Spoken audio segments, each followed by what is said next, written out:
Assalamualaikum warahmatullahi wabarakatuh. Dan syukran lillah, salatan wa salaman ala rasulillah wa ala alihi wa sahbihi wa mawala. Para hadirin yang dimuliakan Allah subhanahu wa ta'ala, dunia ini pernah digemparkan oleh seorang tokoh yang bernama Michael Hart. Michael Hart adalah seorang astronom, ahli fisika, dan guru besar di sebuah universitas Maryland, Amerika Serikat.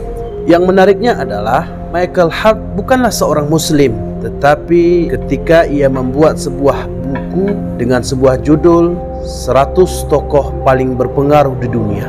Ada apa dengan buku ini, jamaah yang dimuliakan Allah subhanahu wa ta'ala? Maryland yang diguru besari oleh Michael Hart, bukunya mengatakan bahwa orang yang paling berpengaruh sepanjang masa, sepanjang zaman adalah Nabi kita, Nabi besar Muhammad sallallahu alaihi wasallam. Seorang Michael Hart saja, non muslim, mengakui kehebatan, ketokohan Nabi Muhammad. Toh bagaimana dengan kita selaku umatnya? Apakah masih ragu, masih tidak mencintai Nabi besar Muhammad sallallahu alaihi wasallam? Hadirin, terlebih-lebih ini kita akan menyambut hari di mana dunia ini bergembira, dunia ini bahagia, yaitu dengan lahirnya Nabi besar Muhammad sallallahu alaihi wasallam. Billahi taufiq wal hidayah.